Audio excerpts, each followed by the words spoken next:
Oh, we are working on that plan as we speak right now. We are. Oh, totally. I believe that 100%. We're working on that plan.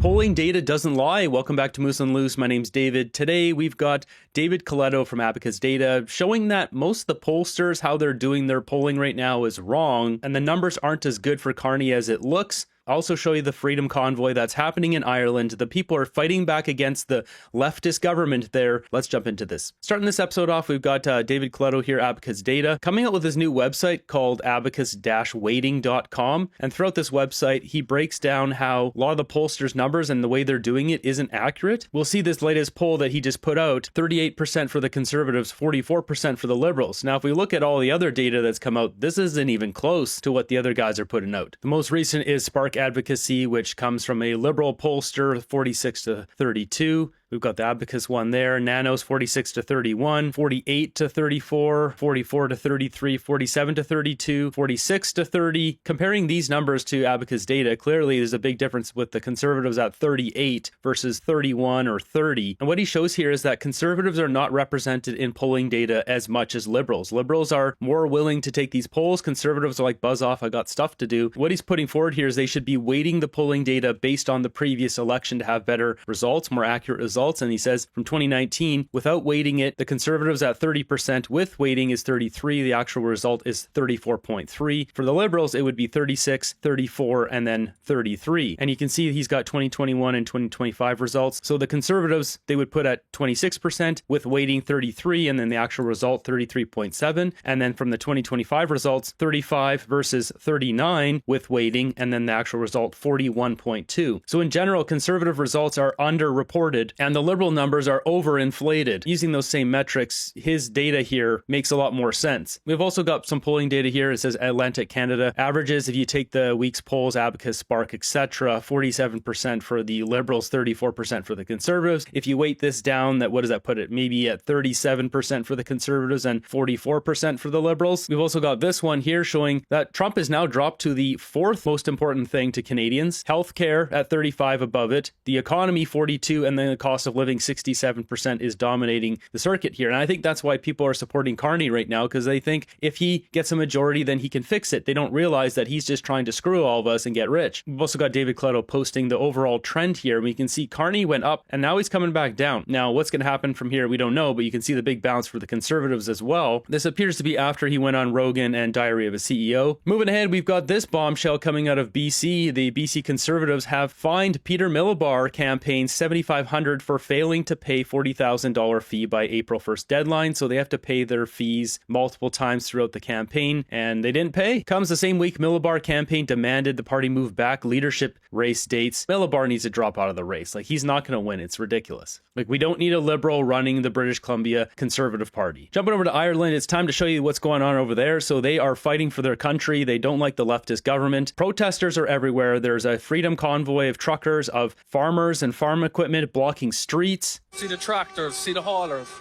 and you see all the people. This shows, right? So the government thought they could quell this, and it's not working in their favor. They block the streets with these trucks. Today, coming up the M9, Red 2, hey! Go on, guys. The people are speaking.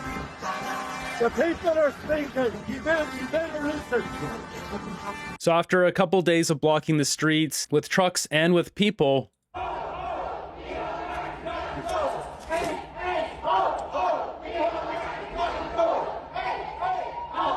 we've got Irish anti-government protesters have seized fuel stations and are denying police access. Like, there's just all sorts of crazy stuff going on here. Okay, we can have copyright music, but you can see the convoy here at nighttime. We got Ezra Levant posting this. They're really doing it. Ireland's government is copying Justin Trudeau's playbook for dealing with peaceful protesters and farmers. They've brought in the army. That's what we see here. More military vehicles, some of them getting stuck under overpasses and all sorts of stuff.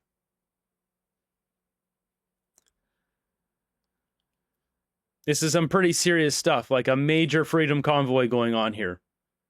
This one doesn't have audio, but you can see they're, making some arrests, much like they did in Canada. Yep. We've got the Irish government here coming after their own people. And this is a country, and we as a government protect the right for people to protest peacefully. It is something that we hold sacrosanct in this country, and it's something that needs to be protected. However, when you start to blockade fuel from actually getting out of depots, when you stop ambulances from getting through to hospitals, when you are stopping animal feed and produce that is needed to keep animals safe, when you have an animal welfare issue now emanating from this, there is a need to respond, and to respond effectively. The Defence Forces will always and can always, through their mechanisms, through the aid to civil power, provide that support. That request was asked this morning of the Defence Forces, and they have responded immediately, and they will, of course, through engagement with the Defence Forces, respond in the most appropriate way. But so they're going to hide behind these few things as a shield: ambulances, animal feed, and gas stations. Civil power, so the responsibility for the development of the power that the state is through the Garda Síochána. The Defence Forces are there to support them in that role. So this completely blew up in their face, bringing out their military vehicles, because the numbers just doubled and tripled. We went to our conference with solicitors yesterday, but what being said, it's not. So the police have responded with even more officers.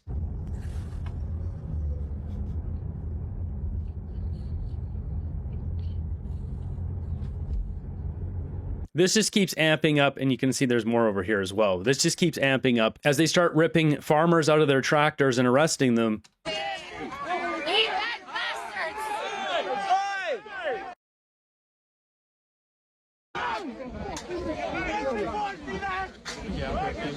So we're going to turn off the audio because there's a lot of F-bombs in here, but yeah, the Irish are not happy.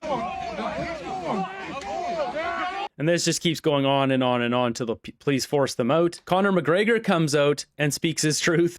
The anti-Irish agenda that is taking place in Ireland is a shame, and it is rumbling towards an earthquake with the general public of Ireland. And I raised awareness. I went as far as I could go at this present time. But Ireland, under its political cartel, is not a place for new voices. And it is an undemocratic process that is taking place. And it's an absolute shame, a travesty. Nothing to do with Rosie O'Donnell. I don't know Rosie. She's a comedian and whatnot. I believe she's in Ireland. She's been on a few talk shows. I have no issue with Rosie. I am for my country. I'm a God-fearing patriot. And may God-fearing patriotism win in this fight against evil. And that is what it is. There's so much travesty taking place in Ireland that screams me to sleep at night. Seems very much the same thing that we've got going on here. Now, within all this, we've got Ezra Levant from Rebel News showing up. In under this tent just to get out of the cold. There's dozens of you guys here in the cold. What would make you stand in the cold for days on end? We have no choice. We just have to stay with it now and just try to prove our point and hope it works, I suppose. And there's a brilliant. There's so many here, in fairness, and everyone is staying together, which in this weather is testing. So it's nice to see that.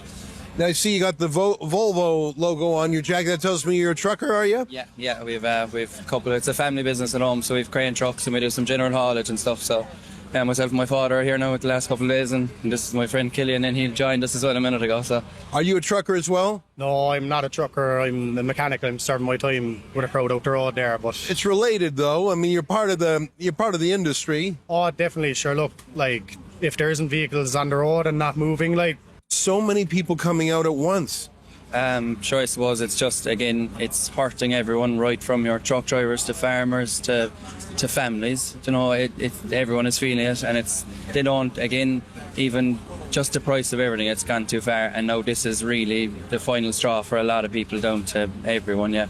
And I wonder if we're going to get to that point. Is there going to be another freedom convoy? Because food prices are getting out of control. The Liberals just increased the industrial carbon tax, fuel standard taxes, packaging taxes. They won't cut the GST, even though they're making way more GST money off of everything right now. Carney is really something, isn't he? Now, we've got this one here. Reports 400 Irish cops have called in sick during the fuel protest. Man up in the tractor just shouted down to the crowd. He said, "Well done to the 400 guards that called in sick yesterday." So, if that's true, I have to take my hat off. But it's a shame. It's a shame the Gardaí had to do what they did. But it also shows that there are some good members in the force. Fair play. Wow. 400. I got this one here. Says protesters were threatened with an arrest earlier. Since their numbers have grown, they brought in heavy machinery to reinforce the protest.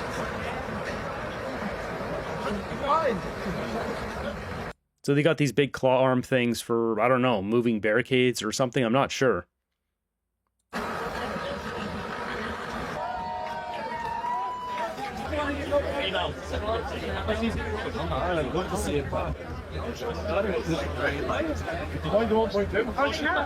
So it looks like the bikers have joined in now. Get that smelly Mr. Burns looking bastard out of office now. That's hilarious because that could be said the same for Canada. So quite the scenes from Ireland. We'll see what happens with it. I mean, there's just videos and photos everywhere with this stuff. Thank you. It's not about single issue, ridiculous high taxes. It's unlawful immigration, dangerous high crime, corrupt politicians, hoax net zero, failing healthcare. It's the system of socialism that's failing. And what do you know? This is the exact same problems we have in Canada. Jumping ahead on CTV, we got Gregor Robertson getting humiliated here for not having a plan on housing. You have this ambitious goal that you laid out and the Prime Minister did as well today, saying it will be doubling in the next 8 years compared to the last 8 years. But as you know, there's an acute labor shortage in this country. So according to this report from Deloitte that we're seeing, the country could need 87,000 more workers by the year 2030 just for infrastructure projects. Is your government setting unrealistic goals because it sounds good in a press conference? No, we're setting these goals and making them real in terms of actual federal investment in infrastructure. We also need to focus on training a whole new generation of workers to build housing, to build infrastructure here in Canada. I mean, the workers are going to America. They're not staying here. Not only that, the workers who want to stay employed are continually becoming unemployed in the trades, in construction, because people aren't buying houses. Everything's too expensive. Inflation's too high. Great job opportunities in the trades, but also in the professions, engineering, architecture, project management. We need Canadians, young Canadians, to step up into these careers, and we need to be working on the training piece, especially with the provinces and territories who are responsible on the education side.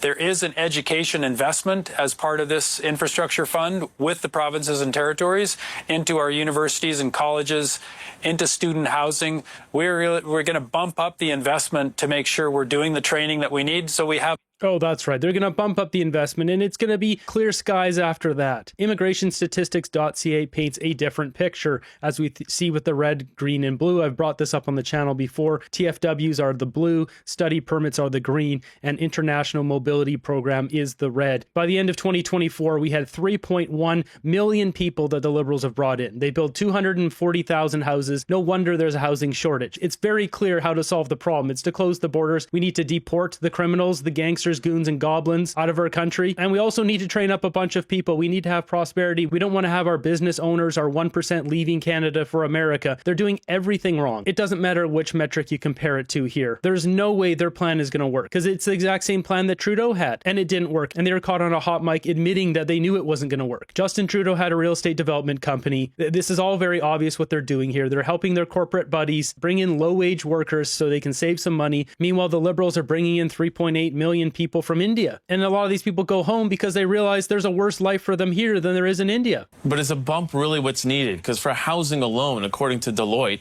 says in order to double home construction, you need roughly 290,000 workers by the year 2030. But your government has already moved to limit immigration. So where exactly do you think you're going to get all these new workers to build all this infrastructure? Well, it's a really important question, and one that we are tackling partly with that education piece and making sure we're training as many tradespeople as we can, working with the labor unions, working with businesses who can bring on people. We know it's closing the borders. That's the only way to solve this. And then build a bunch of houses, as well as have new technology and all this stuff. Training young Canadians to be in the trades, to be in construction. But we have to have a booming economy so people buy houses. There's one and only one solution here. It's closing the border. Our immigration levels should be reduced down to like 5,000 or 10,000 people per year. Immediate family members, say if you have a kid that's overseas or something like that. They know how to solve the problem. They don't want to solve the problem. Those positions. We want to also make sure on the housing side that we're modernizing the industry. That that number does not factor in the fact that we're shifting a lot of jobs into manufacturing, into factories where we can do value add, modern methods of construction. So we're building houses in terms of panels and kitchen and bath pods, sometimes entire modules of rooms that can be bolted together. Sometimes entire modules. Surely he isn't talking about Modular Group, a company owned by Brookfield. Definitely not. It wouldn't be them. So when are you going to address that issue about workers? Because that will be one of the biggest missing pieces here, will it not? It is a critical piece of the puzzle, and I'm working very directly with Minister Patty Hajdu, who is leading that work on creating the education and training programs, making sure that we're keeping up on the worker side of things. We have to have that workforce ready. Right now, this is a nothing answer. Patty Hajdu is not doing anything. Neither is this guy. Both of them are doing nothing to solve the problem. They have to shut the border. They know that. They won't do it. we've had a bit of a slowdown in some markets in terms of construction. We know that's going to ramp up, and we're doing everything we can to be prepared, make sure the workforce is ready to embrace this opportunity for our economy. So do you admit then, Minister, that the workforce isn't ready right now and that you do have a lot more work to do on that side of it, and then really the goals that you're setting here are somewhat unrealistic because you don't have the workers to meet the moment? No, I think the goals that we're setting are realistic. We know we have a big gap with housing. We need to be building. But with all due respect, Minister, how realistic are they if you don't have the workers to actually build what you want to build? Well, that's our work in front of us, is to make sure we are training workers to scale up and modernizing the housing industry in particular to be able to be more productive, more efficient with the workers that we do have. So you don't have a plan just yet to get those workers then? Look at his cheesy smile. Gregor Robertson, whenever he's very uncomfortable with a question, he gets this fake cheesy smile. Oh, we are working on that plan as we speak right now. We're totally. I believe that 100%. We're working on that plan. We know we have a challenge here to make sure the workforce keeps up with the demand for housing and infrastructure. They don't have a plan, which can easily be proven by the immigration statistics. There's no plan to handle this amount of people. And sure, Carney's cut the immigration a bit since then, 2024. It doesn't matter. It's not even close. We're not even in the ballpark of being able to handle this many people, even half this number of people. They don't have a plan. The average person doesn't know what's going on, but they have no plan, aside from one that'll help enrich their own bank accounts. They're tanking our economy. They're destroying our relationship with the United States, all for their own profit.